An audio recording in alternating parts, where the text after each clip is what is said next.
Hare Krishna. Hare Krishna Prabhu, Dandavat Pranam. Hare Krishna Prabhu, Dandavat Pranam. Hare Krishna Prabhu, Dandavat Pranam. Krishna Prabhu, Dandavat Pranam. Dandavat Pranam. Hare Krishna Prabhu, Dandavat Pranam. Dandavat Pranam. Hare Krishna. Okay, we'll offer prayers. Om Ajnana Timrandasya Jnananjana Shalakaya Chakshurunmilitam Yena Tasmai Shri Gurave Namaha Shri Chaitanya Manobishtam Stapitam Yena Bhutale Swayam Rupa Kadamayam Dadati Swapadandikam Vandeham Shri Guru Shri Yuta Padakamalam Shri Gurum Vaishnavamscha Shri Rupam Sagrajatam Sahagana Raghunathanvitam Tam Sajivam Sadvaitam Savadutam Parijana Sahitam Krishna Chaitanya Devam Shri Radha Krishna Padam Sahagana Lalita Shri Vishakanvitamscha He Krishna Karuna Sindhu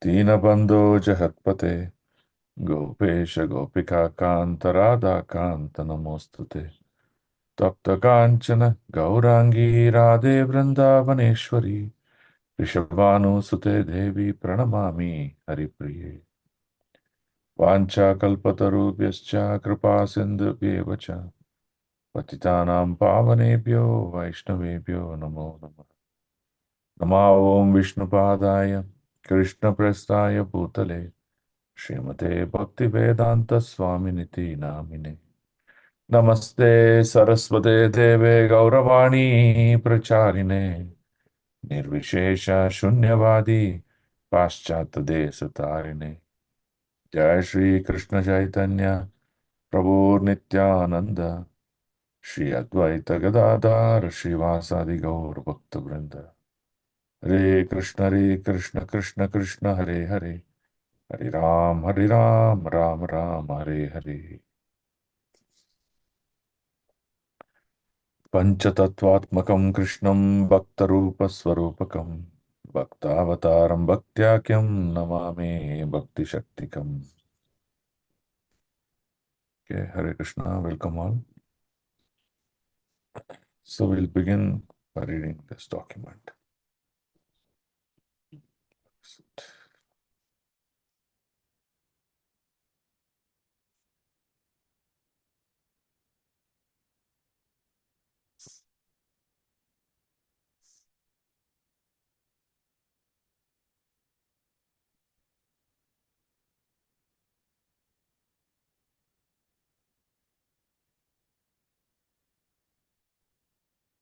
Okay.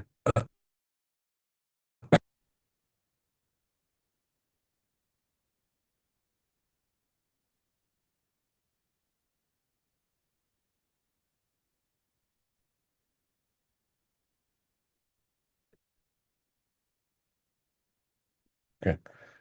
So we're going to read from here. Okay. So the question is, are we gift?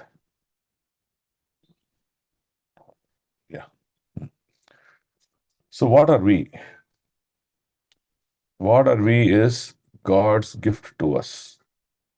Whatever we are today in our life is a gift of God. And what do we want to become in our life is a gift that we can give it to God. Right? If you understand this as our goal of life, then you will see a biggest change in the way you think, the way you act. Okay? So we'll start reading this. This above statement highlights that our life, talents, existence are divine gifts. We honor this by developing our strengths and energies and using it in loving service of God. Turning our lives into meaningful, consecrated offering. Okay, so now we just understand what are we. Okay, so let's see. Okay. Jagatarani Mataji, can you read? Haribol?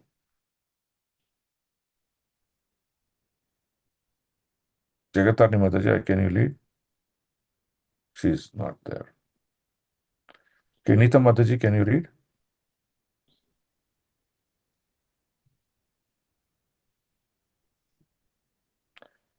Is my voice audible? It's audible. Audible, Yes, Prabhu. Prabhuji. So people are present but inattentive. Okay.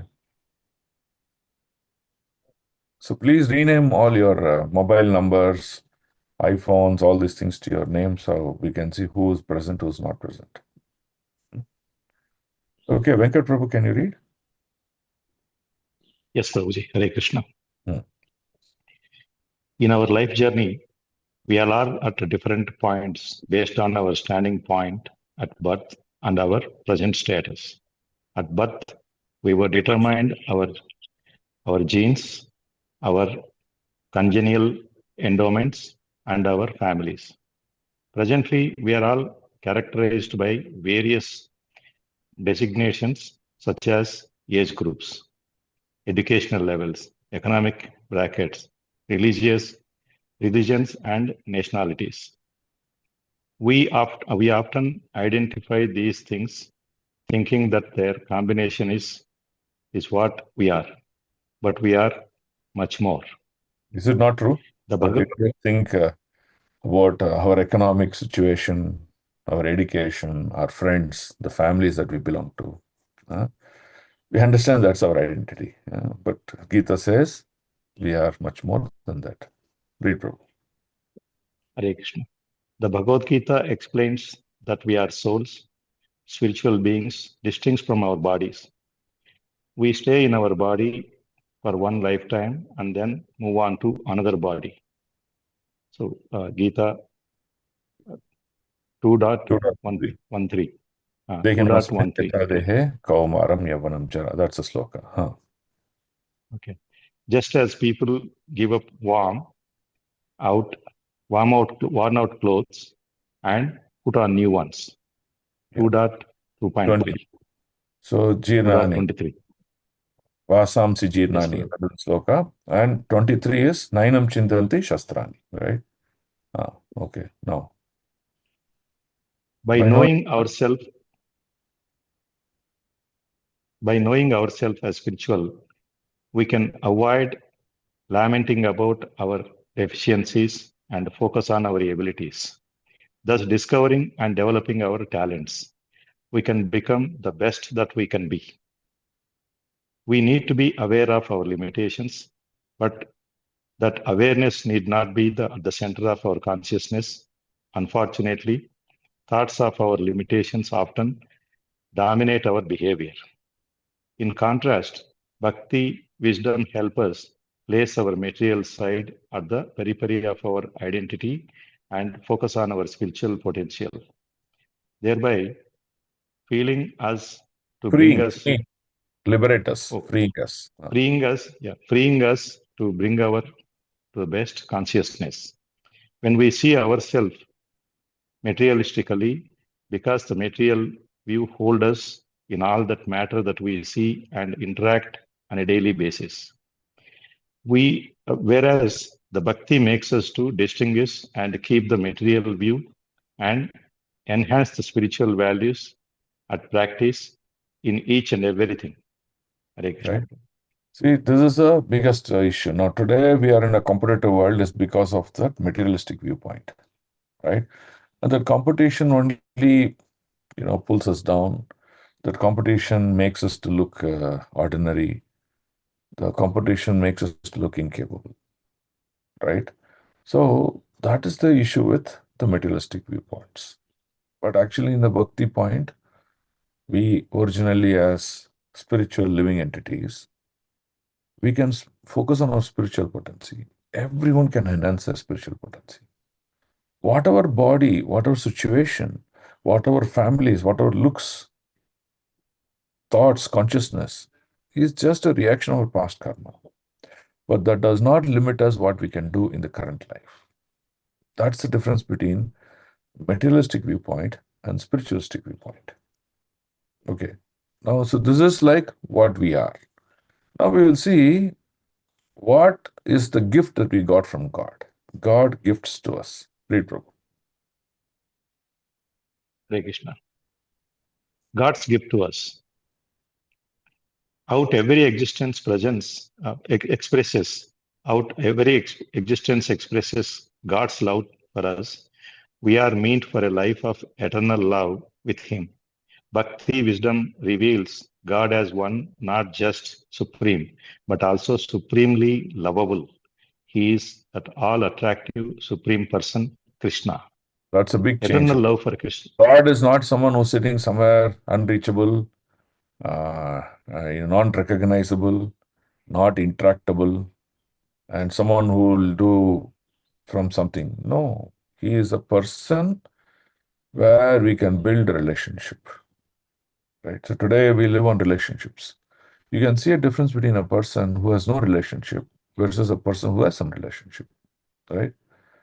So God is not an unimaginary thing.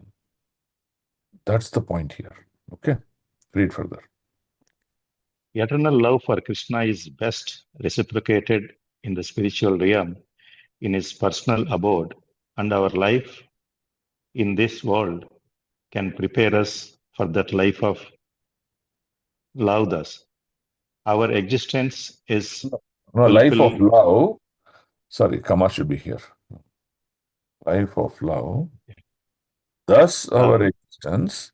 Existence is to fulfill the longing, that Desire.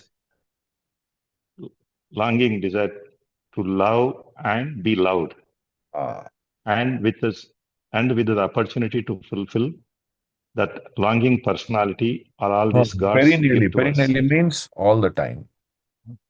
Perennially, all this is God's gift to us. Correct. Okay.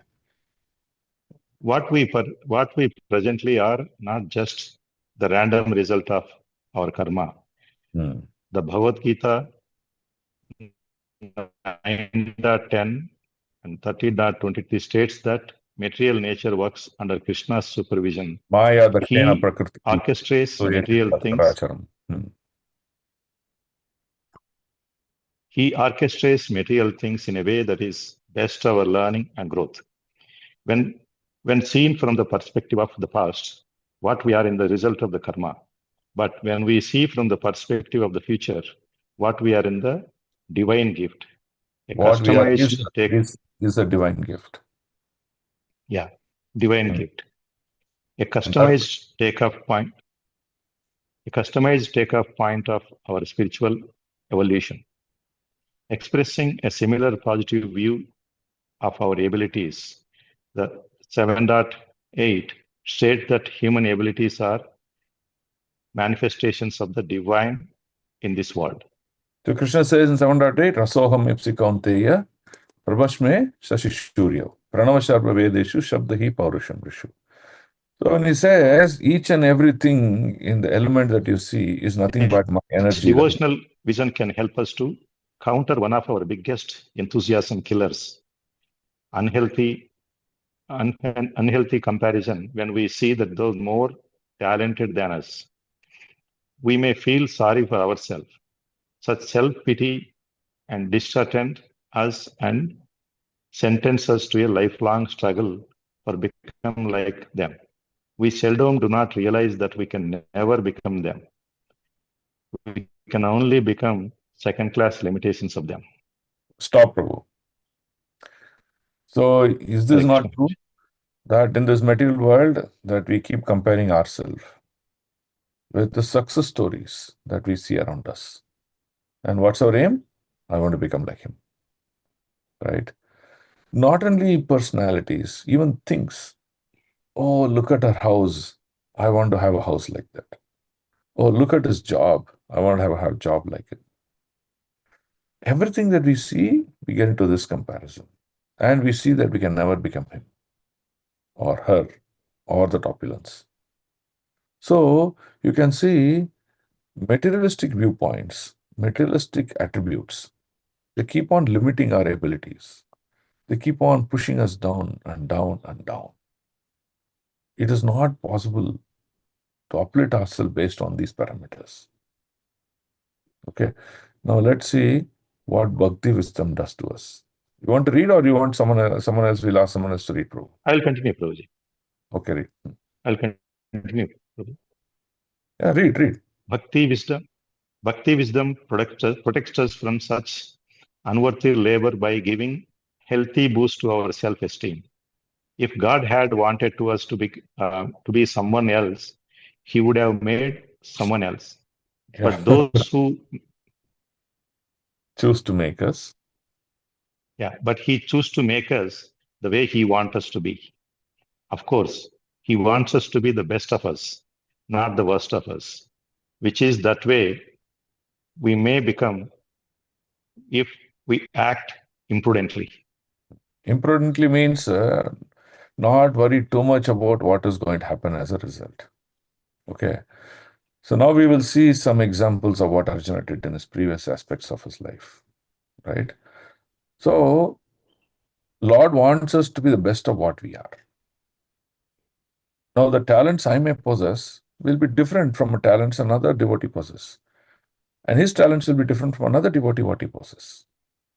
So, if we understand that if we can become the best of what we are created with, that is called a greater gift to God. Because that's what the Lord created you with. I keep aspiring at Sachin Tendulkar. I want to become the greatest batsman like him. But I was not made to be another Sachin Tendulkar. So why should I aspire? I should aspire what I am and what I can be best of my. That is the point that Lord is trying to tell you. And that's what Krishna is actually playing the role in that entire Mahabharata episode. You will see how Krishna used Arjuna. Or I wouldn't say used, he said engaged Arjuna. Right. When Arjuna learned the archery skills, he did not have any aim. Can I continue, Prabhuji? Prabhu, are you not able to see me speaking? You're not able to hear me speaking? It was breaking for a while, Prabhuji. Now it's continuous. So I'm speaking now. After I stop speaking, then you can read. Okay? Okay, Prabhuji. Thanks. So if you see Arjuna, he started to learn his archery skills. But he learned his archery skills with so much of dedication that he pleased the hearts of his guru. Now, when Arjuna learned archery skills, he didn't know. But he saw that there was a skill in him. He just developed it to his best. But what shall actually happen? Krishna used Arjuna's archery skills in accomplishing his mission. Now, we are talking about spiritual angle. We're not talking material angle. So similarly, in the spiritual realm also, develop what your talent is best at. Krishna sees the best of your creation. Whatever Krishna created you, he sees the best in you. That is what motivates the Lord to give you more and more higher opportunities in practice of spiritual life. That's exactly what the Lord is trying to mention here. Okay, now we will see here. Yeah, read this, bro. Read this part. The Gita 18.45 assures that we all can, by working according to our own nature, attain perfection. This implies that whatever we are is suitable for our growth. Given that we are all differently blessed, comparison is unavoidable, all because we live in a competitive world. But we can avoid unhealthy comparison. How? By taking inspiration from others, talents, and using that inspiration to tap our talents to enhance our contributions in a mood of devotion. The healthiest comparison is comparison with oneself. If we can strive on a daily basis to become a better version of the what we are, what we were in a previous day, we will be on the sure path to growth. We're path to growth. So, what is the recommended method? You are your own competitor. Have I done this better than last time I did it? Am I an improved version of myself this year? This is the question that you should ask. Rather than thinking of how I can benchmark with someone else. But look at the issue. Now, let's say we benchmark ourselves with someone and he has a problem, and the problem is not known to me. Do you want to be a glorified form of that problem? No, you don't want to be. That's the point here, right? So when we become better of ourselves every time, every day, every opportunity in our practices of spiritual life, you see what you're offering. We are talking about 9 processes of devotion service, starting with Shravanam, Kirtanam. And the last one we talk about is Atmanivedanam. Atmanivedanam is to give oneself completely in service of Godhead. Would you offer a worn out, an old, wilted flower to the Lord, or will you offer the best flower, which is fresh and nice to the Lord? Think of that as a question. So when you want to offer yourself to the Lord, you should offer the best of yourself to the Lord. That's the point here. So this thought process now puts us into that question. God gave me a great gift. That is what I am today in this life. Now, what is it that I can give as a gift to my Lord? Right? So that is the point that we're going to discuss now. Okay. So let's check if any other new devotee is there. Someone called Spiritual Essence. Amazing name.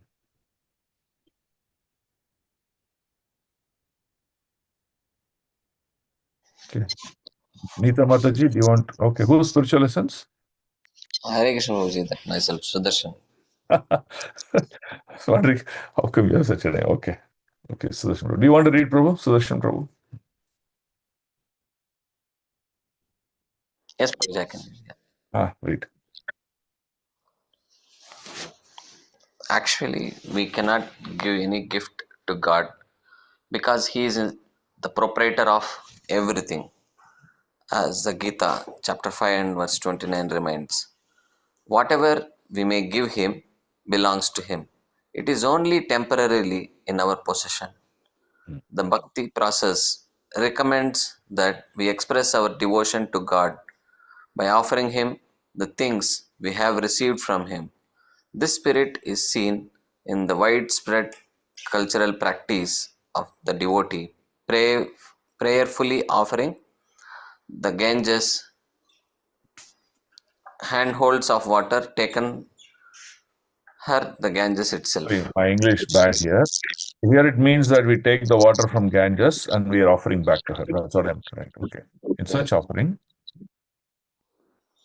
In such offering, the content of the gift is not as important as the intent, the humble desire to express our reverence, gratitude, and devotion. yeah. So it is not the water that you offer back to her. It is the thought, what is running in your mind and why you want to do that. And that offering, that intent of your mind is the key offering. Okay. Yeah. Krishna highlights this primacy of intent in Gita, chapter 9 and verse 26. He declares that he is satisfied with simple offerings, just as a leaf, a flower, a fruit, or even a little water. When these are offered with devotion, in keeping with this devotional mood, we can reinvent our work as our gift to God and offer its fruits to Him. Srimad Bhagavatham Canto 11, chapter 2 and verse 36 urges us to offer for the Lord's pleasure all our facilities, faculties, body, speech, mind, senses, intelligence, whatever we have according to our nature. How our vocation can become a gift to God is seen through the example of the Gita's original student, Arjuna. He was the best archer of his times, and he became the best not just by his innate talent, prodigious as it was, but Prodigious. also prodigious as it was, but also by his unparalleled commitment. While he was studying at his martial teacher's academy, whatever he was taught during the day, he would practice that late into the night. By such diligence, he became proficient in various extraordinary archery skills such as the hitting invisible targets just by hearing their sounds. Thus, he became an eminently competent instrument in Krishna's hands. When Krishna wanted to establish Dharma, a cause that required fighting an epic war, Arjuna was competent to serve as Krishna's foremost agent. Yeah. Unlike See here exactly what we talked about. You develop a talent for used in service of Krishna. When time is ready, when time is suitable, Krishna will pick us and engage us in that service. Just like how he used Arjuna. This is the most important point to understand. So, at any point in time, we should be ready to offer ourselves to Krishna. But in order to be ready, we should also be well trained, well developed in whatever we are doing. So that is most important. Okay? Yeah, read Prabhu. Unlike Arjuna, we may not have avenues for directly serving Krishna. Still, we can mend out abilities and make positive contributions in our sphere of influence, knowing that Krishna can open opportunities for service Any- anytime, anywhere, anyway. Arjuna too did not know in advance that his archery skills would enable him to play such a crucial role in Krishna's plan. He worked his martial skills tirelessly because that was his nature and his duty, and in due course, Krishna arranged for those skills to be used gloriously in his service. Ultimately, the gift that Krishna wants most from us is not what we do, but what we become, how we evolve spiritually. Whatever we do in this temporary world will be temporary, but in striving to do it in a devotional mood, we can purify our heart, making it a suitable place for Him to manifest His all pure, all attractive presence. When we become attracted to Him, we attain His abode, never to return to this mortal world. As the Gita assures repeatedly, 4 4:9 is what? Janma karma chame divyam. yeah, Evam yovati tattvataha. Then in here it says you don't return to this world. Then 8:15 he says, 8:15 is what? Mam upetya punarjanma, right? And he says, samsiddhim paramam gatim, where paramam gatim means you will go to that supremost destination. So he tells in 8:21, 8:21, which is 8:21, 8:21, where Arjuna glorifies. He says, Param Brahma, Parandama, Pavitram Paraman Bhavan. Then he says, Avyakta Akshara iti Uktas Tamahu Paramam Gatim, he says again. Again he says, Tamahu Paramam Gatim. Then in 15.6, what Krishna says? It says, yeah, he says, Shashank Tat Shashanko Tadama, like that. Right? So, in all these slokas, Krishna is telling, you will reach the topmost destination. Okay. Now conclude, Prabhu. Ultimately, that one will never come back to this material world. Ultimately, this life of love helps us attain the world of eternal love where we can delight forever with our Lord. Hare Krishna. yeah. So this is the greatest gift we can give the Lord. Okay. So what is our greatest gift? What is the Lord gave us as the greatest gift? The human body, Prabhu. Human life. Yeah, ourself, what we are, right? Our life, our body, what we are today is the greatest gift He gave us, right? What's the greatest gift we can give to Krishna? The best of us, Prabhuji. Best of us. Perfect. The best of us is what we can give as a gift to Krishna. Our abilities, Prabhu. Yeah, abilities. Okay. So what you need to do now, you should understand. You should understand clearly differentiating what are the dimensions of this material world and what are the dimensions of the spiritual world. So if you understand the dimension of this material world, its limitation, its cause and effect, you will see that I will use it as an instrument. Just like how Krishna uses my body as an instrument. Yantra Rudani Maya. Yeah. He uses my body as an instrument. Use this material element as an instrument for what? To serve the Lord. Okay. So if you also see that way as a material element as an instrument to serve the Lord, you will see your consciousness changes. And that's perfection. And by doing that, your spiritual consciousness keeps on elevating. You identify the best of you and keep developing the best of you. And that's what you give it to Krishna. That's the gift you can offer. Okay? So that sounds like a good inspiration in the morning. Yes, Prabhu. Excellent one, Prabhuji. Prabhu. Okay, so now let's lead further now. So now we are into the questions of Parikshit Maharaj. Okay? So Parikshit Maharaj is asking all these questions. So why Parikshit Maharaj is asking all these questions with the context that we read?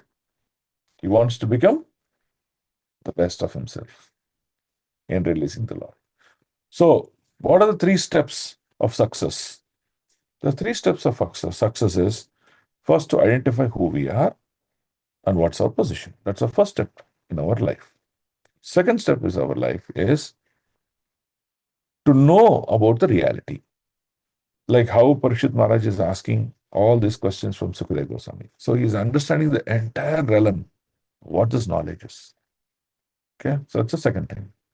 First is to understand who we are, what's our position. Second is to gain knowledge about this entire aspect that Lord wants us to play.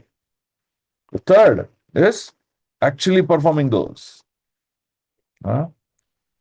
So now, after you gain all the knowledge, you need to act on it now.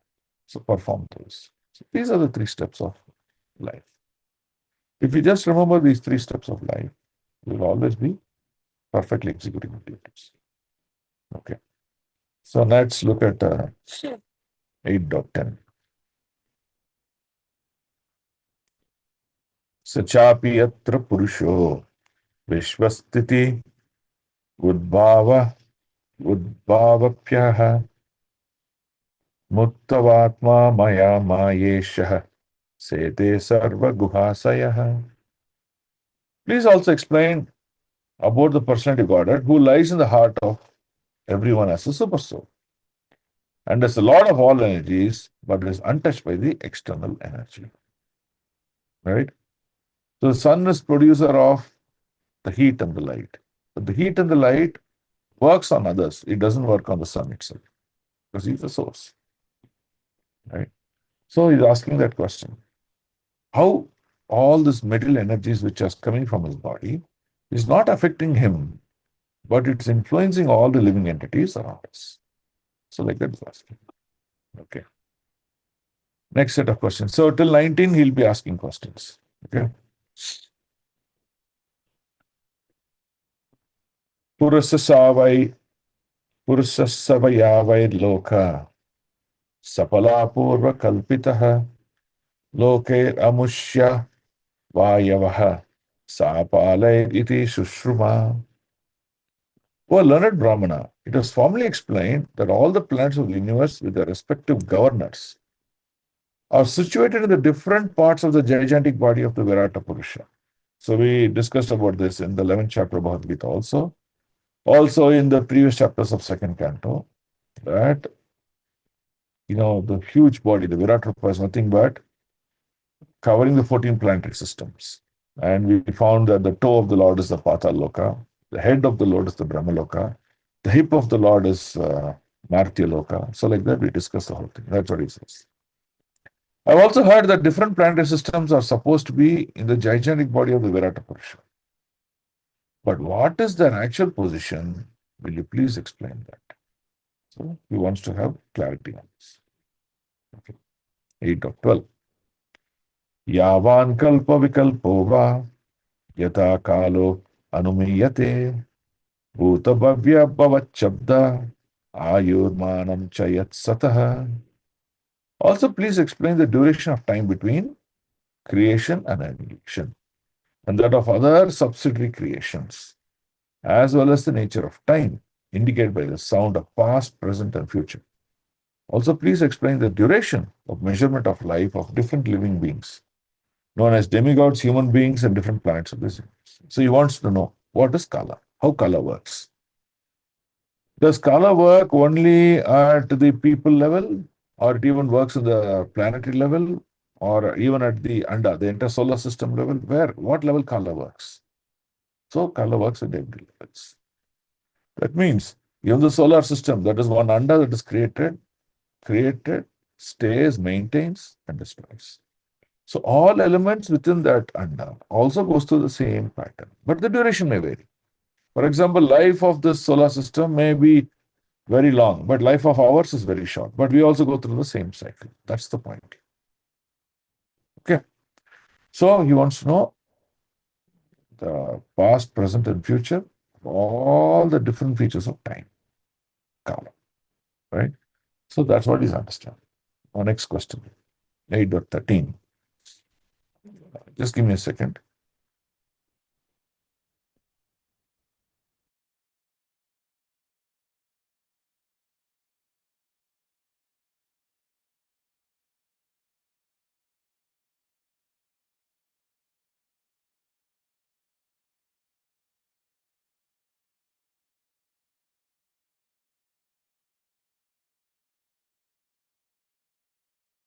Yeah, Hare Krishna. 8.13. Kalasyanugatir yatu lakshate anvibrihati api yavatya karma gatayo yadarshi dvijasattama. O purest of the Brahmanas, please also explain the cause of different durations of time, both short and long, as well as the beginning of time following the course of action. Now it's asking the effects of Kala. Okay, so in the previous sloka, he asked definition of Kala. Now he's asking the effects of Kala. What is going to happen in the course of time? What actions will perform in this time? Right? So he's asking those questions. 14. Yashmin karma samavayo yata yenopa grahayate gunanam guninam chaiva parinamam abhipsatam. Okay, so we'll read this now. Then again, kindly describe how the proportionate accumulation of reactions resulting from different modes of material nature act upon desiring living entities, promoting or degrading him among different species of life, beginning from the demigods down to the most insignificant creatures. Now you see, karma acts from the insignificant species, that is from the bacteria, all the way up to the demigods. So karma has two aspects. One is accumulation of karma, that means getting karma by our actions. And second is dissipation of karma, that means suffering or enjoying for our karmic reactions. So these both are there. And both act on whom?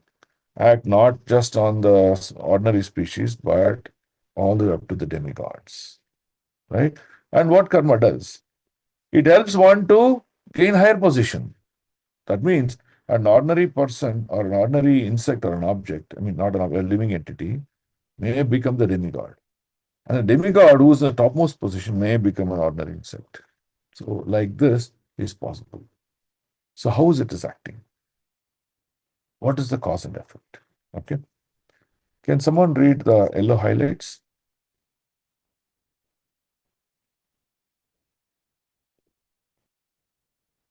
Krishna? Krishna, Dandat Pranam Prabhuji. Shall I, Prabhuji? Read Mataji. The actions and reactions of all works in the material modes of nature, either in the minute form or in the gigantic form, are accumulated, and thus the results of such accumulated actions and reactions of karma or work become manifested in the same proportion. Life in the higher planets, known as the abode of the denizens of Like citizens, denizens it of is heaven denizens. is obtained not by the strength of specri Prabhuji, what is Spacecraft. spacecraft as in as is now being contemplated by the inexperienced scientist, but by works. Done in the mode of goodness. Okay. So what does Correct. this Yes. mean? It means that, oh, it is not that I have a car, I have a vehicle that I can make myself move to another location, right? So we can take a simple example. Now we have the parliament where, you know, the elected prime minister and his cabinet ministers can, you know, do their actions and work there. But just because I have a car and just because there's a road that is present, I can't drive my car to the parliament and then go inside. It's not possible. What I need some sort of an approval or an eligibility that I can enter the parliament. So similarly, we cannot go to higher planetary system, which are the positions are ruled by the gods, the demigods. But we can only go there by our activity and our work, where it is done in the mode of goodness. That is the point to be understood here. Right. So this will tell us that we can, by our nature of work, one may get promoted. By our nature of work, one may get demoted. So our work is connected to our consciousness. Okay. So for example, a person who is cleaning drainage, his consciousness is so low, that's why he is ready to accept such a job. If you tell an elevated Brahmana, can you go do that? He won't do that. So my point here is our consciousness is linked to the activities of the work we do. Higher the consciousness, higher the activity we will do. Lower the consciousness, lower the activity we will do. Lower the consciousness also gives us lower bodies. So, for example, Prabhupada keeps saying that if I have a very poor mentality and consciousness, I may get a body which is full of ignorance. And he gives an example of a pig. The pig's body is what? It enjoys by eating stool. But a person who's elevated in his consciousness, you will see, hey, this is Saucham. You need to have maintained cleanliness. I cannot have impurity on me. So look at both are souls, but they're two different bodies. But one has a developed consciousness, one has an inferior consciousness. And hence, his actions also follow through. So whatever actions we are doing will be based on the nature of our consciousness. That is the point to do. Mataji, read the yellow also again.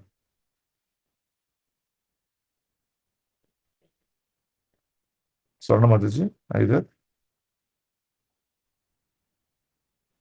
If she's not there, can someone else read? Yes, Hare Prabhuji. Krishna Prabhu, should I read? Read, Prabhu. Okay. Even on this planet of our present residence, one cannot achieve a good position within the social order without being qualified with proportionate good work. One cannot forcibly sit on the chair of a high court judge without being qualified for the post. Similarly, one cannot enter into the higher planetary systems without being qualified by good works in this life. Persons addicted to the habits of a passion and ignorance have no chance of entering the higher planetary systems simply by an electronic mechanism.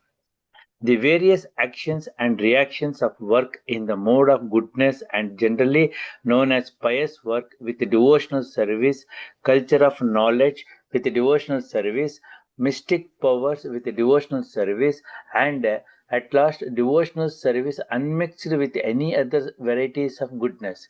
This unmixed devotional service is transcendental and is called parabhakti. It alone can promote a person to the transcendental kingdom of God. Such a transcendental kingdom is not a myth, but is as factual as the moon.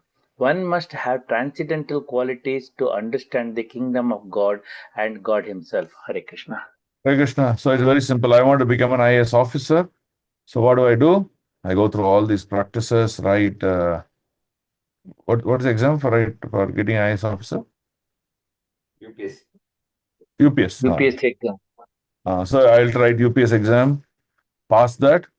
So attain qualities, pass the exam, and I can become IAS officer.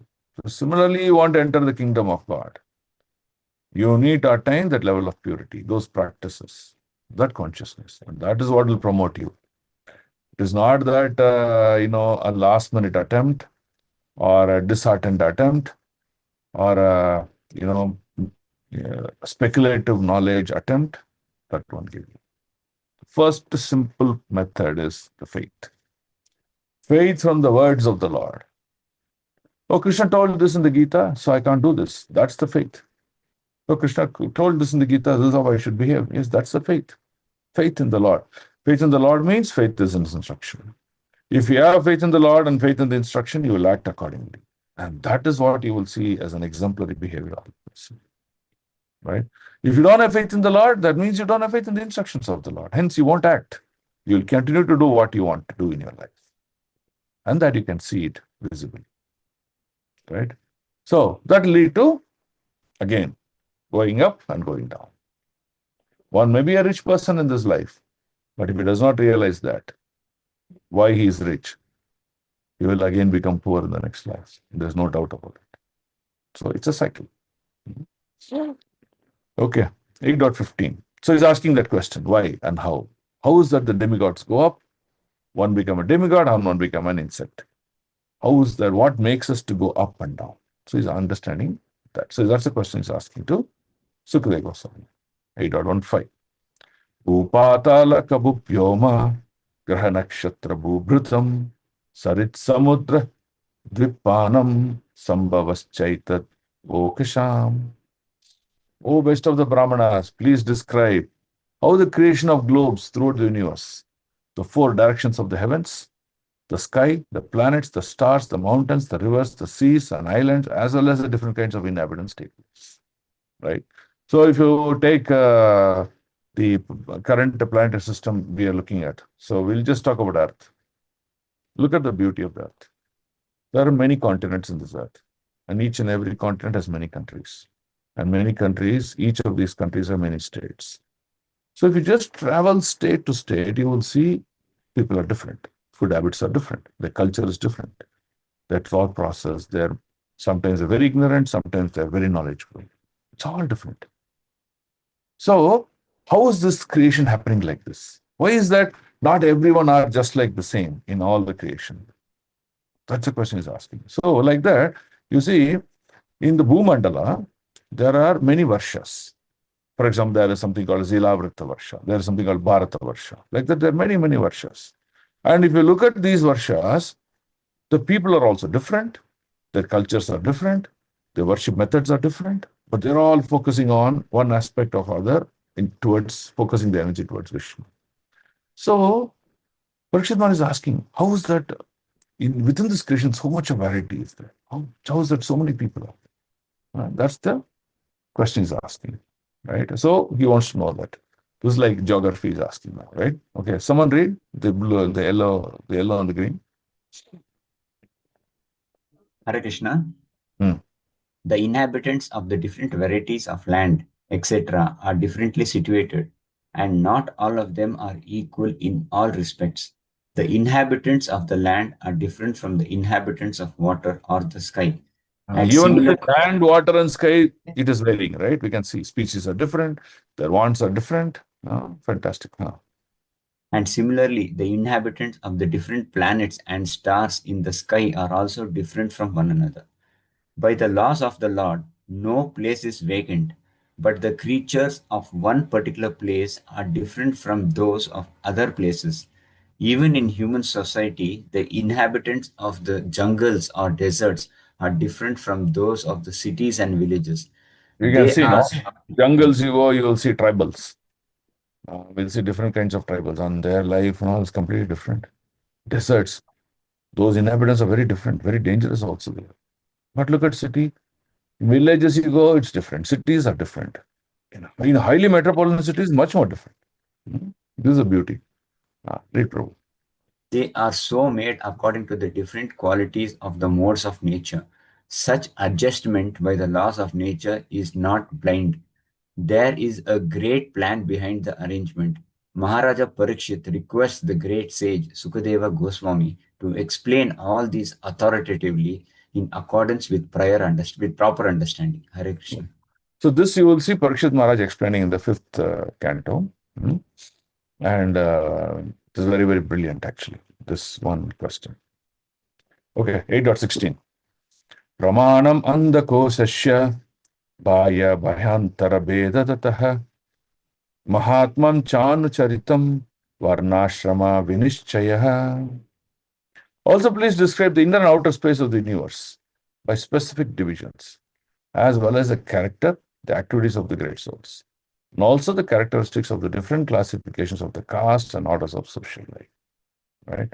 So now he's going to the detailing now. The inhabitants, how do they lead their life? How are they God conscious? How is that a Brahmana is God conscious versus a demigod being God conscious? How is that a Vaishya whose activities are different? How is these God conscious is different from a Sudra whose activities and life are different from being God conscious? So like that he's asking, right? So he's asking different classification. Why caste? Why this variation is coming? Why orders of social life is varying? Very nice it is. Someone read this green and yellow. Hare Krishna Prabhu. Hmm. Maharaja Parikshit is not satisfied with only material knowledge. He is inquisitive about the character and activities of the great souls, the devotees of the Lord. The glories of the Lord and the glories of his devotees combined together comprise the complete knowledge of Srimad Bhagavatam. Lord Krishna showed his mother the complete universal creation within his mouth, while she, completely charmed by her son, wanted to look inside the mouth of the Lord just to see how much earth the child had eaten. By the grace of the Lord, the devotees are able to see everything in the universe within the mouth of the Lord. The four divisions are exactly like the four divisions of one's personal body. The parts and parcels of the body are non-different from the body, but by themselves, they're only parts. That is the significance Of the whole. the whole scientific system of four castes and four social orders.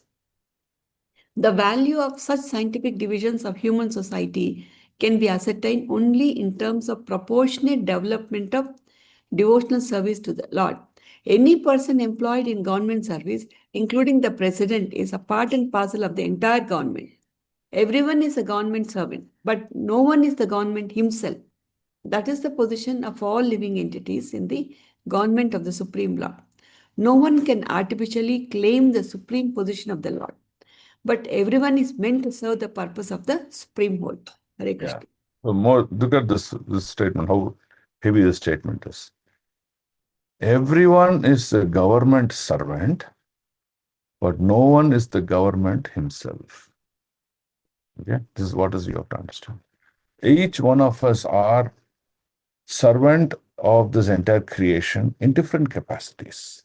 Some may have lower capacity, some may have higher capacity. But remember that our position is servant in this creation. So the question now to ask, whom do I serve? Should I serve a film star? Should I serve a sports star because I consider them as a hero? Should I serve a political star? Or should I serve a supreme star who is the creator of this entire place? That's a choice we make. And that choice we make because of our knowledge. If we don't have knowledge about this, then we make a poor choice. And that's the whole point here. Okay?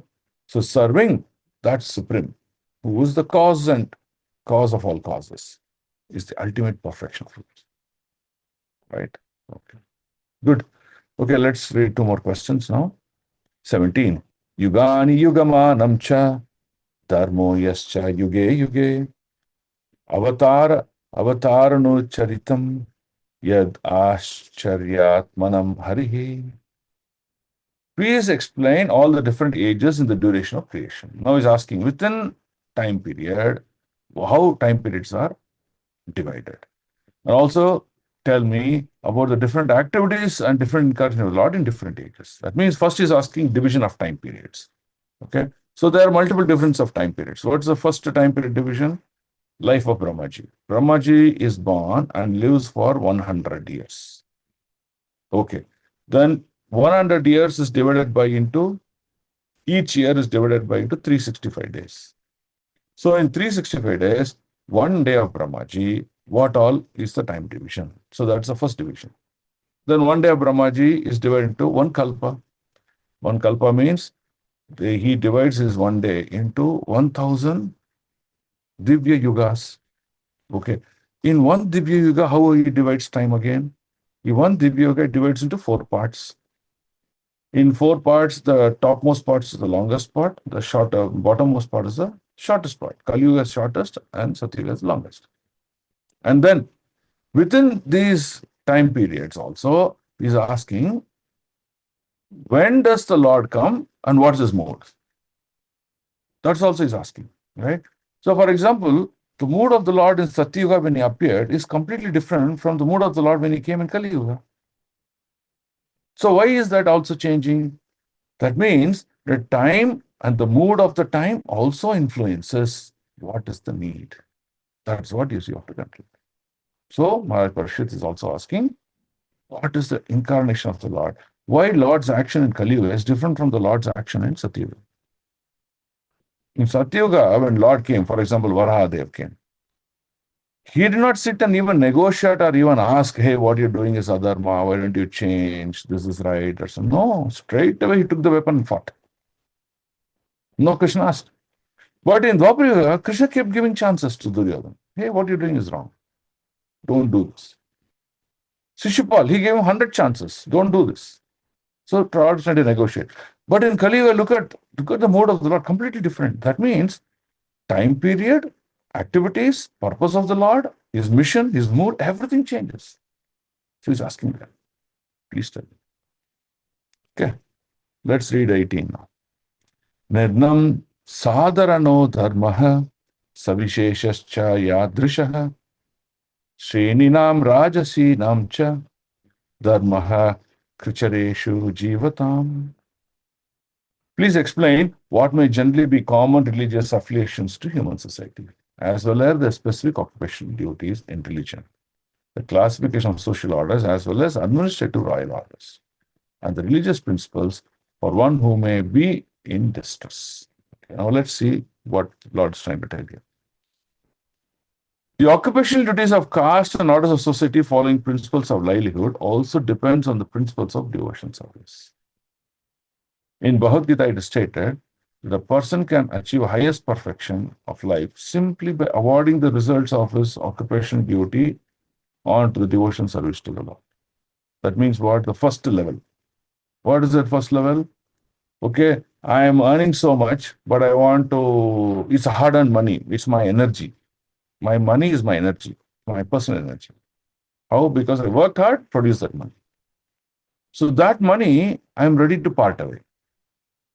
Okay, some money I'll give it for welfare of the Lord. They will give donation to make one Archa Vigraha. They'll give donation to make some ornaments for the Lord.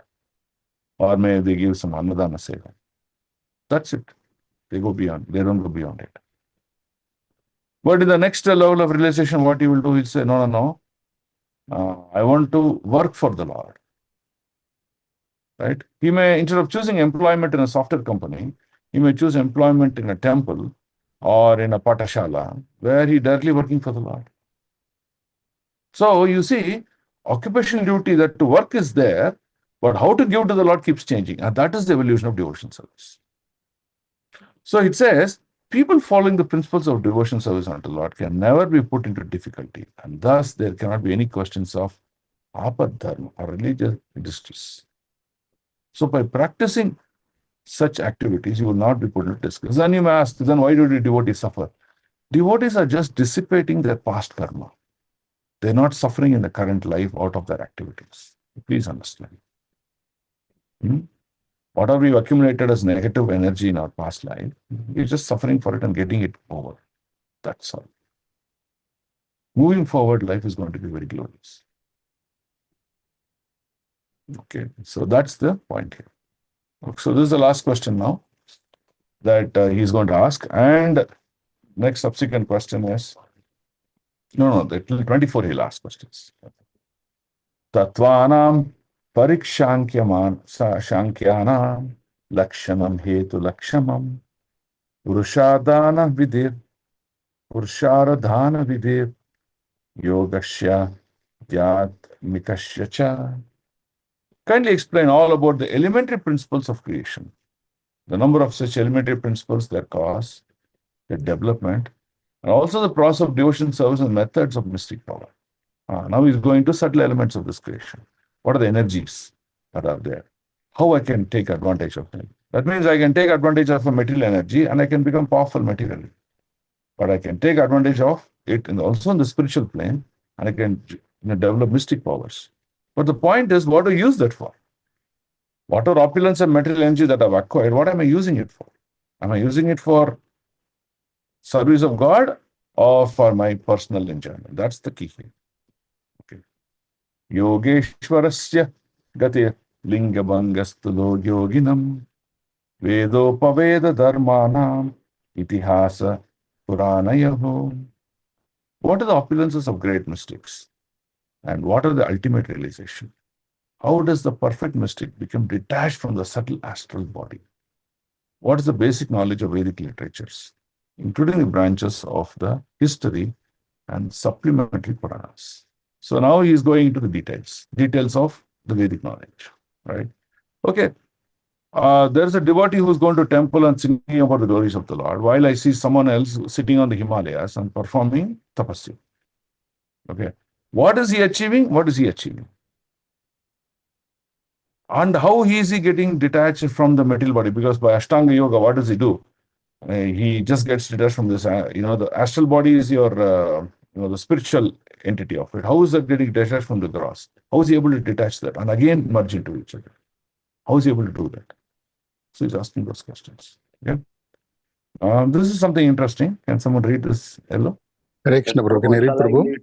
Sorry. Yeah, one of you. Read, Prabhu. Hare Krishna. The Yogeshwara or the master of mystic powers can exhibit eight kinds of wonders of perfection by becoming smaller than the atom or lighter than the feather, getting anything and everything he desires, going anywhere and everywhere he likes, creating even a planet in the sky, etc. There are many Yogeshwaras having different proficiencies in these wonderful powers. And the topmost of all of them is Lord Shiva. Lord Shiva is the greatest yogi and he can perform such wonderful things far beyond the ordinary living things. The devotees of the Lord, the Supreme Personality of Godhead, do not directly practice the process of mystic powers, but they praise the Lord. His devotees can defeat even a great Yogeshwara like Durvasa Muni, who picked up a quarrel with Maharaja Ambarisha and wanted to show the wonderful achievements of his mystic power. So the conclusion of this point, one second, Prabhu. The conclusion of this point is, even though there are many energies, right? Like this mystic powers, which has got many flavors of it, unlimited number of types of it, right? Lord says that my personal energy, who takes my personal energy, can go beyond in its supremacy compared to all these different types of energies. So now Krishna is, demonstrating the supremacy of himself in every aspect of this creation. Now continue, Prabhu. Parikshit Maharaj. Prabhu. Prabhu Kabir Das Prabhu also want to read. Shall he continue, Prabhu? Shall he read? Oh, okay. Yeah, read. Hare Krishna, Prabhu. Dandavat Pranam. Maharaja Parikshit inquired from the learned Brahmana Sukdev Goswami about the ultimate destination of such a great mystics, or how they attain such extraordinary powers by their own efforts or by the grace of the Lord. He inquired he inquired also about their detachment from the subtle and gross material bodies. He inquired also about the purpose of the Vedic knowledge. He stated in the Bhagavad Gita 15.15, the whole purpose of all Vedas is to know the Supreme Personality of Godhead and thus become a transcendental loving servant of the Lord. Hare Krishna. Hare Krishna, right? So that's the whole purpose of the Vedic knowledge. So now he's telling me, please give me how these different realms are all present here. Give me that knowledge. So he's asking that question. Okay, 21. Samplavah sarva bhutanam vikrama pratishankramaha ishtapurtasya kamayanam trivargasya cha yo vidhi. The next question is asking is, what is Samplavaha? Okay, very beautiful meaning. Please explain unto me. So Samplavaha means the perfect means or complete devastation. Sarva Bhutana means all living beings. So he's going to ask that question now. Please explain unto me how living beings are generated, how living beings are created. Are they really created or they manifested? Manifested means appear. Creation means to be formed newly. Okay. How are they maintained and how are they annihilated? Tell me also the advantage and disadvantage of devotion service unto the Lord. What are the Vedic rituals and injunctions of the supplementary Vedic rites? What are the procedures of religion, economic development, and sense gratification? Right? So he's going to compare Bhakti Yoga, he's going to compare Dharma, Artha, Kama, Moksha. He's going to draw parallels between these two. What is the real purpose of devotion? So he's going to give you all those details. Right? So that's the explanation here. Okay. Yeah, we'll just do this last sloka, this 22. Okay. Yovanushayinam sargaha pasandasya cha sambhavaha atmano bandha mokshocha vyavastitanam swarupataha. Please explain how, merged in the body of the Lord, living beings are created. So now in the previous questions he asked, Mamayvamsa Jiva Loka Jiva Bhuta Sanatana. He said, the living entities are part and parcel. For example, the cell in my hand is part and parcel of me. Now he's asking, if the cell is part and parcel of my body, how is the cell can become separate and can be lived separately? So he's asking it. So please explain, merged in the body of the Lord, living beings are created. And how the infidels appear in this world. Also, please explain how the unconditioned living entities exist. Okay. Can someone read this purport? Hare Hare Krishna Prabhu, shall I read Prabhu? read Mataji, read. Purport. The progressive devotee of the Lord must inquire from the bona fide spiritual master how living entities merged in the body of the Lord again come back at the time of creation. There are two kinds of living entities. There are the ever liberated, unconditioned living beings, as well as ever conditioned living beings. Of the ever conditioned living beings, there are two divisions. They are the faithful and the infidels. Of the faithful, there are again two divisions, namely the devotees and the mental speculators. The mental speculators desire to merge into the existence of the Lord or to become one with the Lord, whereas the devotees of the Lord desire to keep separate identities and constantly engage in the service of the Lord. The devotees who are not fully purified, as well as the empiric philosophers, become conditioned again during the next creation for further purification. Such conditioned souls become liberated by further progress of devotional service. Hare Krishna, thank you, Prabhu. To the Lord. So this, in nutshell, what happens? All the living entities who are supposed to be, performing their actions according to their identity are in the womb, the stomach, the uterus of Garbhodakshaya Vishnu. So Vishnu is lying down. Now, when Vishnu created Brahmaji, what Brahmaji did? He took each and every living entity. How much? Billions and billions of living entities. He took each and every living entity from the womb of Garbhodakshaya Vishnu. And according to their past karma, he gave them bodies, different bodies. And by the influence of the material nature and by the entering of Lord as Paramatma into the heart of the living entities, activities began, action began. And the living entities started to perform some action according to their kala, karma, and swabhava. Right? According to those three things, they perform their actions. A human being performed this action according to his swabhava. A tiger performed this action according to swabhava. So all these living entities, they got their respective bodies by the power of Brahmaji. And what Brahmaji did, how did he execute the power? He created father and mother. And from the womb of mother, according to the nature of the mother, the body got created, he came out. So like that, creation happened. After creation happened, what did Lord do? Okay, I'll give some time period. That you try different options, see that if you can find some solution to get out of this conditioned life, to get liberated.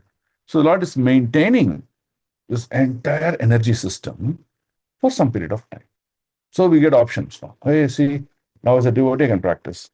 Oh, I can scientist, I can do this. This I can do. But what will lead to success is what the Shastra is trying to control. Now, he's asking at the end of that life, Brahmaji's 365 days and 100 years is over. Brahmaji, who's the father of creator, now he is going to die. So then what will happen to all the living entities? They again divide into two parts. People who perform devotional service, they will get liberated. They'll go back home, back to God. They will not enter the womb of Garbhodaksha Vishnu again. People who did not practice devotional service, in whatever state of consciousness, in chapter 8, Bhagavad Gita, Krishna says, whatever state of mind that one leaves the body, he will attain the same state of mind and consciousness in his next life, and there's no doubt about it. He clearly declares that. That means, whatever state of life and consciousness that we were in, when Brahmaji dies, we again enter with that subtle body into the womb of Garbhodaksha Vishnu. When the next millennium, when the next opportunity comes, once again, these people are given different bodies and chances to practice devotion service. Right? So this is how annihilation happening, this is how creation is happening. So that's what Parikshit Maharaj is asking that question. Please clarify how living entities are existing in this world. Look at that question. Look at the depth of this question. Unlimited depth. So now the next cantos, that means in this canto, there will be one more chapter, that is chapter 10. And then canto 3, 4 partially, and 5. Sukadeva Goswami will answer all these 20 questions of Parikshit Maharaj. He'll tell him, okay, this question you asked, and hence this is an answer. And that answer is how the next, aspects of Bhagavatam gets involved. Okay. So now we will stop here. And I think in one more class or something like that, we'll finish 8th chapter. We'll go into 9th chapter. Okay. Any questions? Krishna Prabhu. Yes, Prabhu. Who are exactly these empiric philosophers, Prabhu? What philosophy? Jnana Yogi. Jnana Yogi. Yeah. So what do they do? So for example, I'm telling you, Prabhu, I'm telling you are part and parcel of Krishna, and you are Dasanudasa. That means you're servant of God. And your duty is what? To serve the whole. Now, what are you saying? You're saying, oh, is it? Let me check what you're saying is true or not. So you will take some Shastra and you'll read.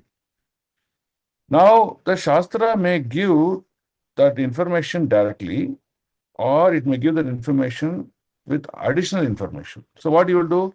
No, I want to check that also. So like that, you will see the Shastra, for example, if you take Puranas, there are Tamasic Puranas, there are Rajasic Puranas, and there are Sattvic Puranas. Sattvic Puranas tell Vishnu is supreme. Tamasic Puranas tell Shiva is supreme. So you'll keep on going to the exercise of search for truth. That is called as empirical philosopher. They'll keep on speculating. Why not this? Why this one? They never come to conclusion. That means they can never come to conclusion to execute Bhakti Yoga. That's the problem. Okay? Okay, Prabhu. Prabhu, you also told that the souls which will be given after 1 million years or so to this human body for realization like that. those who have entered into Garbhodakashaya Vishnu, they will be given chance, or the one who have already achieved liberation? No. Only once you already achieve liberation, they are not That is part of this permanent. material system. Yeah. Once they already achieved, that's why we know the 4 slokas we read. How many times Krishna says, once you reach there, there's no question of coming back. Yes. Like Krishna says, no, avyakta akshara iti muktas tamahu paramam gatim. He says, no, once you reach that planet where there is no sun, moon, day, time, nothing is existing there, but everything is because of me, you will never come back to this planet of suffering. He says that, no. Yes. Okay, so that Thank means you. liberated souls don't come back here. People who have not practiced devotion, who have not got purified in their consciousness, they go back into the womb of Vishnu. Okay? Thank you. Hare Krishna. Hare Krishna, Prabhu. Yeah, Prabhu. So I was little confused. Basically, after we take birth, we have to die. Okay, so after we die, the soul, the body enters the Garbha. I mean, the soul enters the Garbhodaksha Vishnu. But do we have to wait? No, there are 3 aspects. In the creation aspect, the soul is in the womb of Vishnu. Okay. Brahmaji, by his causeless mercy, he gives each and every soul one opportunity. For example, a particular soul needs to be born in the aquatic family. He'll give the body of fish and produce into the sea. If someone is into a Brahminical family, he'll take that soul and put into the womb of a Brahmani mother. Okay. So in the creation aspect, the soul are all coming out one by one and taking different opportunities. Yeah. My question is that In the maintenance state. In the maintenance period, what happens? The soul is given an opportunity. For example, let's say a soul is given an opportunity as a Kshatriya. He did not do Kshatriya Dharma. He did not practice God consciousness. So then what happens? According to his activities, he may either be born as a Brahmana in the next life, or he may go down, degrade into lower species of life. Okay? So either you get lower bodies, lower consciousness, or lower planets. Either you get higher bodies, higher consciousness, or higher planets. So both are possibilities. This is happening in the maintenance period. In the destruction period, 2 categories are formed: liberated, non-liberated. Liberated souls all go out of this material world. Non-liberated soul are again pushed back into the womb of Vishnu. Okay? Okay, for the cycle, for one birth and one death, birth and rebirth, do we have to wait for the till the period of annihilation, or is it immediate, Prabhu? Something like that. The question itself is not clear. Like, for example, a devotee expires, okay, and he is in the. Does he wait for the next annihilation period to get another body, or is it done immediately, Prabhu? Something. So there are 2 kinds of liberation happens. The first liberation type is you cannot get liberated ahead of your father. Who's your father? Brahmaji. Okay. Yeah. Because Brahmaji is the one who gave the opportunity by giving you a body. So what that living entity gets is he gets promoted to the Brahma Loka and he waits until the life of Brahmaji is completed and then he gets liberated. Okay, so this is type 1. In type 2, one may get liberated out of the causeless mercy, and that causeless mercy can come in any ways. So, for example, when Chaitanya Prabhu and Nityananda Prabhu came, the causeless mercy was like a floodgate, right? It was like a dam. All the gates are open, like water gushing out. The mercy gushed like anything. In that scenario, what happens? He did not wait for Brahmaji's life. He get liberated straight away, like Jagai and Madai. Okay.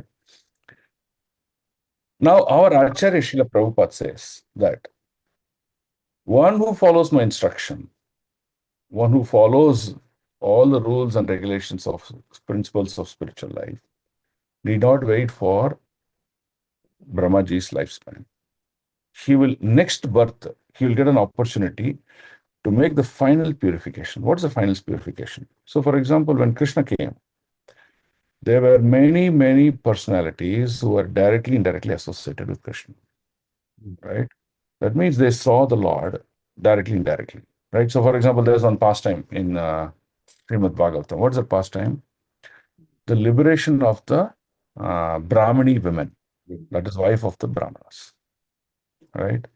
Now, they had a lot of faith and they did not play any pastime with Krishna. The only thing they did was they served the Gopakumaras when they asked for food, and they came in search of Krishna to take his darshan from a distance. That's all they did. What Krishna did, he liberated them straight away.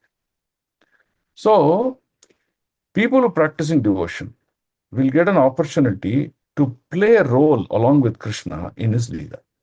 It can be either Krishna Leela or Balrama Leela or Rama Leela or Mahaprabhu Leela or any of the avatars of the Lord.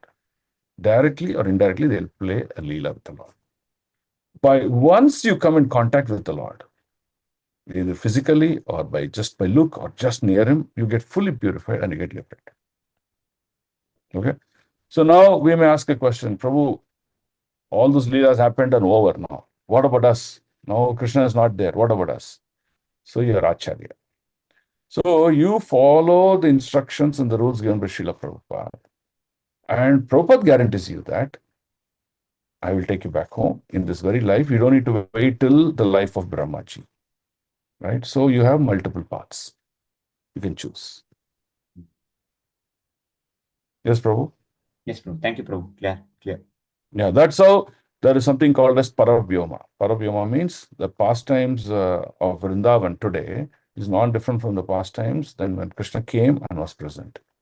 So by being that also, you'll get liberated. That's what it means. Okay. Any other questions? Hare Krishna, Prabhu. And with pranams. Thank Yes, you for the madam. wonderful class, Prabhu. Prabhu, ordinary human beings, when they leave the body, they go to this Pitruloka, no, Prabhu. What is their destination, Prabhu? They are No, non-devotees. not everyone goes to Pitraloka. Whoever considers that their cause of their life and their destination of life is Pitrus, and they keep worshipping their Pitrus in a state higher than the importance of the Lord, they go to the Pitraloka. Okay, And you must have seen, no? You must have seen many people, oh, for me, my parents are ultimate. They will say, they'll keep having their parents in every aspect of the life. They will keep their positions of their parents higher than the position of God. Right? So they go to the locus of the Pitrus. Non-devotees who are not even bothered about their Pitrus, Prabhu, what is their destination? They'll go according to their modes. If they're in ignorance, they'll go to the Patal lokas or any of the lokas in the lower planetary system. Or they may be in the Martya loka, but they may go into lower species of life, like insects, birds, mammals. They may go into that. So their actions, their consciousness, according to them, will take that. Thank you, Prabhu. Hare Krishna. So, for example, if someone is envious, he'll take the birth among the reptile family. Snakes, scorpions, worms, which are reptile in nature, right? He'll take birth among them. That's all. So you may be envious of someone in this current life, but the results are very dangerous. So a devotee should be fully aware of this and not be envious of anything. That's the point. Thank you, Prabhu. Hare Krishna. Dhanavad Pranam. Yes, Mataji. Any other questions? Okay. If there are no other questions, have a wonderful day. Enjoy your Krishna consciousness very nicely. Practice nicely. A great opportunity that is for us. It's a human form of life. Great opportunity. So don't leave it. All other things can be earned, can be given away, can come, can go. But human body cannot be like that. So make the best use of it. Give the best of yourself to Krishna. Keep this today's lesson. What does God give to us and what is our gift back to God? Remember this lesson and try to do your best. Give that back to Krishna. Make your life successful. Go back home. Okay. Sandra Srimad Bhagavatam ki jai, Srila Prabhupada ki jai, Gurudev ki jai, Nitai Gaur Premanande. Vancha kalpatarubhyascha kripa sindhubhyevacha patitanam pavanebhyo vaishnavebhyo namo namo. Ananta Koti Vaishnava Vrinda ki jai. Vaishnava Thakur ki jai. Om Tat Sat. Hare Krishna. Hare Krishna. Hare Krishna, Prabhu. Prabhu. Dandavat Pranam, Pranam. Prabhuji. Krishna Hare Prabhu, Krishna. Dandavat Pranam. Hare Krishna. Wonderful class, Prabhu. Hare Krishna. Hare Krishna Prabhu, Dandavat Pranam.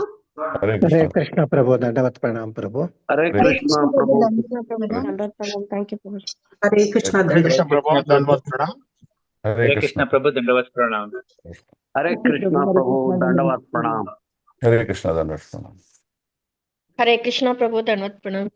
Hare Krishna. Dandavat Pranam. Hare Krishna Hare Prabhu, Krishna, Dandavat Prabhu. Pranam. Dandavat Pranam. Thank you, Prabhu. Hare Krishna. Hare Krishna, Prabhu. Dandavat Pranam. Hare Krishna. Krishna Prabhu, Dandavat Pranam. Dandavat Pranam.